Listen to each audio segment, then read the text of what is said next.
sa lupa niyang mahiwaga. Ang nais ko sana'y minsan pa makita siya't makasama. Talaga naman binantayan mo magdamag ang iyong bilanggo, Erebus. Ilabas mo siya dito. Sasama siya sa akin. Pabayaan mo ako sumama sa prinsesa. Mapapahama ka lang ng dahil sa kanya.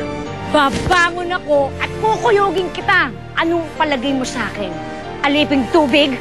Paolo, alam ko nasaktan kita. May gusto sana akong aminin sa'yo. Kahit ano ba sabihin mo, hindi na ako magpapa-apekto sa'yo. Paolo, makinig ka muna sa akin. Ayoko na. Ano ba talagang nangyari, ha? Lola Felicia, may lihim po kasi ako na maaari po kasi mapunyag eh. Isa siyang Serena. Serena? At hawak ko ng lihim niya. And I can't wait for Fredo to find out. Naku, baka may kasama na yung mga pulis. At isumbong tayo sa awtoridad. Isabel, wala akong kasamang pulis. Nandito ako para makipag-ayos. Hindi mo ako ibibisto? Hindi na. Gusto ko nga lang makipag-usap, di ba?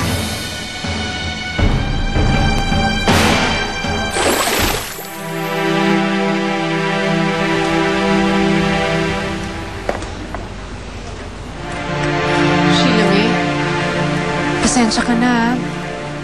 Ayaw na talagang lumabas ni Paolo eh. Kahit sandali lang po. Hindi ko nga mapilit eh. Ayaw ka na raw niyang harapin. Sa totoo lang, ngayon ko lang nakitang nagkaganyan yan. Nasaktan kasi ng sobra-sobra eh. Kaya nga po ako nandito kasi gusto ko pong makipag-ayos sa kanya. Pero kung ayaw niya po talaga, kakausapin ko na lang po siya sa school bukas. Eh, hindi na siya papasok. Hindi na po siya papasok? Napabayaan niya kasing pag-aaral. Bumagsak lahat ng grado. Kaya natanggal ang scholarship niya. Kaya nga ang plano niya, magbakasyon na lang muna. Aalis po si Paolo? Saan po siya pupunta? Wow! Napakaganda ng iyong koron. Pamprinsesa. May salamin. Hindi halatang vain ka, ha? Gusto ko kasing laging nasisilayan ng aking ganda. Fairness. May karakas ka naman. Maganda ka. Yun nga lang, merong mas magandang sirena sa'yo. Si Jezebel. Huwag ka mag-alala. Wala akong sinabihan sa... yung sa nakita ko sa'yo. Talaga? Eh, ba't nagbabanta ka sa akin ng ganun? Tinatakot mo ako, ah. Nagulat lang ako. Bakit masama ba magulat? But I'm okay now. Napag-isipan ko na rin na wala namang magandang idudulot kung ibibisto kita, diba?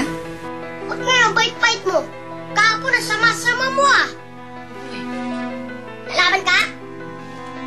Pakinggan niyo ako dahil may kasalanan din kayo sa akin. Kaya pag-uusapan natin to.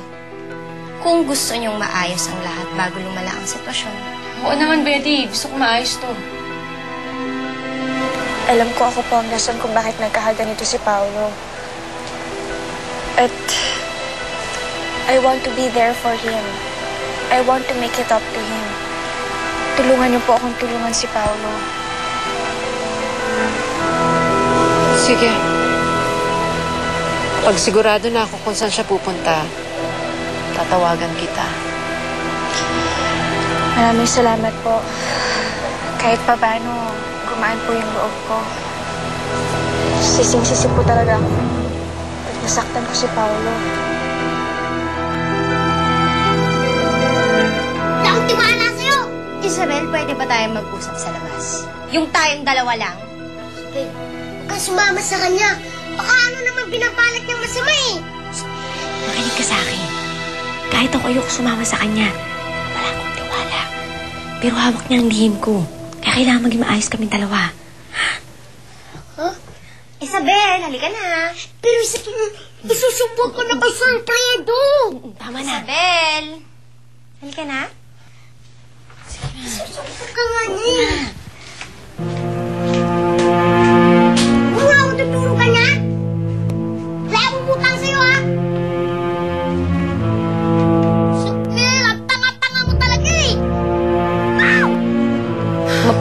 sumagot. In fairness, you have something in common. Parehas kayong tinitibok-tibok ng puso. Anong ibig mong sabihin? XOXO. I know you both love him. Hindi. Nagkakamali ka. Mahigpit na ipinagbabawal ni Ina yan. Hindi maaaring magkagusto si Rena sa isang tagalupa. But, hindi natin malalaman kung ano at sino ang tinitibok ng ating mga puso.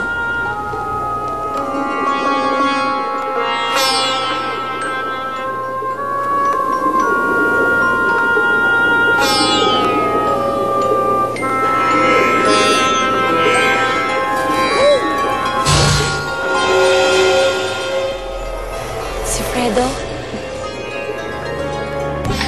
Ma'am Betty, saan po ba talaga tayo pupunta? Basta, somewhere na makakapag-usap tayo. Na tayong dalawa lang. Babae sa babae. Sige na, halika na. Welcome back, Sir Fredo. How was your trip? Okay naman. Kumusta ang opisina? Malungkot po kasi wala po kayo. At the same time, masaya rin kasi wala masyadong pressures. Ganon. Anyway, sir, ito po yung ating financial report for the past few days you were gone. And by the way, Miss Betty insisted you hook up with her tonight sa warehouse po natin. Tonight? Charity, pagod ako sa flight ko. Ba't sinabi mo ba na nakabalik na ako? Sir, I told her po pero she insisted makita po kayo tonight as in life and death daw po. Maybe life or death, we'll never know. Importante daw po, sir. Sige na, pare. Harapin mo na si Betty. Patatagalin mo pa eh. Doon din naman babaksak yan. Sige na, harapin mo na. Sige. Paano tuloy tayo sa warehouse?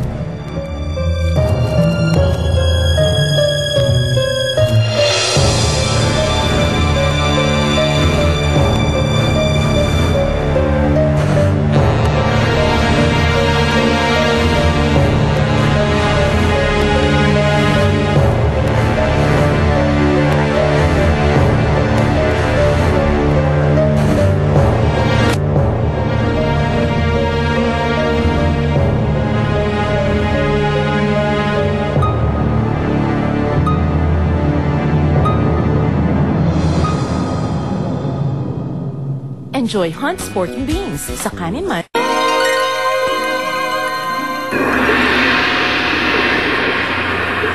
Hindi ba siya ang hinahanap ng iyong puso?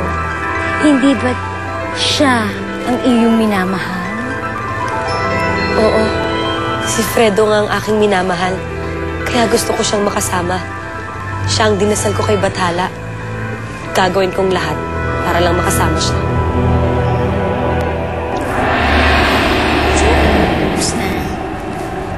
Anong nangyari, Amafura? Bakit nawala yung mukha ni Fredo? Ipakita mo ulit sa akin si Fredo. Mano, pakitabi lang ng car dito. Baba kami ni Sir Leo. Teka, bababa? Bakit? Yes, kasi po sir, si Miss Betty po insisted na kayong dalawa lang ang mag-meet